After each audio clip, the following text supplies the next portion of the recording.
So A Drowning Man is basically a day in the life of a Palestinian migrant in Athens. It's come about as part of a development process for a feature film, which is based on stories that people have told us along the way.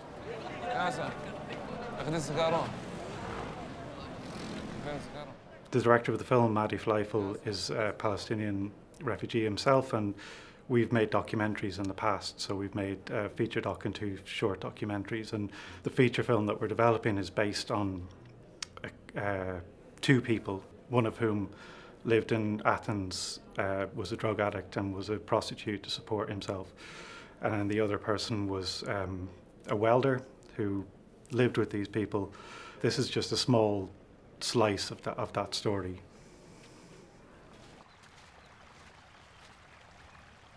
For me, I mean, a big part of the job, as it were, is just keeping the director on track. So it's just checking in with them constantly, because we don't always live in the same place. So you have to make a concerted effort to actually check in with them and make sure that everything's okay. Just making sure that, you know, it's going in a direction that's achievable and is in the best interest of the project as a whole. Once you have a script or whatever you're using to finance your project, then it's raising funds from different sources, and again making sure that they're in the best interest of the project. And then you bring on more collaborators, so it's finding the right people for the job, and not just their technical abilities, but their temperaments, so they match with what you're setting out to achieve. And in this case, that was quite important, because the way we wanted to do it was maybe not so orthodox. So it was, yeah, making sure that we got the best people for the job and the people that suited it. So I guess from start to finish, it took maybe 2.5 years. We were gearing up for a feature film, which is a much bigger endeavour to take on. So it was quite a long timeline. The shoot itself was 6 days.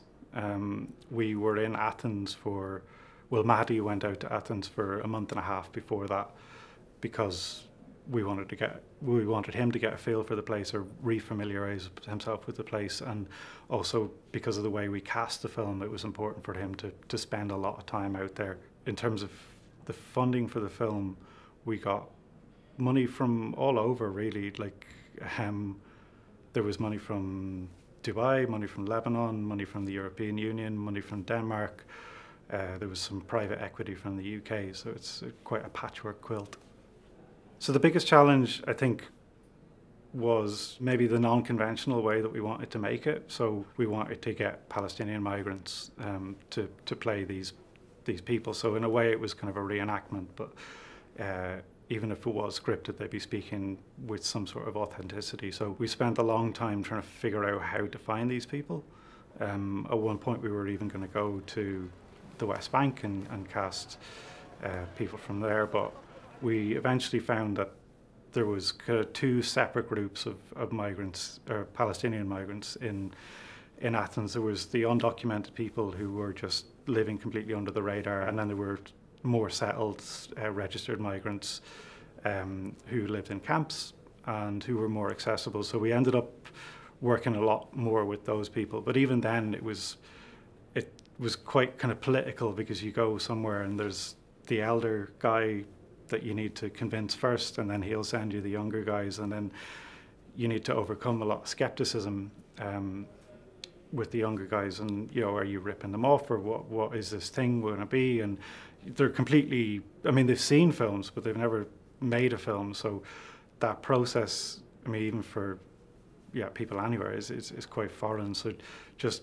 reassuring them and making them feel safe, and keeping them on board, because, you know, they're long days and it's a long thing, and our protagonist is in every scene. So, you know, just keeping his energy up was a real challenge.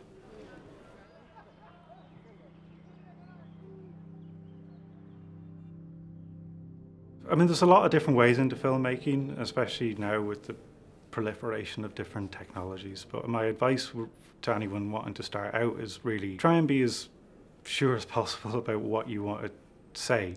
If you have a story you want to tell, then stick to your guns and go for it, because you might get to make something quicker that involves a lot of compromises, but really you're only really making it for yourself. I mean, when you're starting out making filmmaking, you're not going to make money, so you might as well do something that satisfies you and that you can look back on and say, yeah, I made that and I'm really proud of it.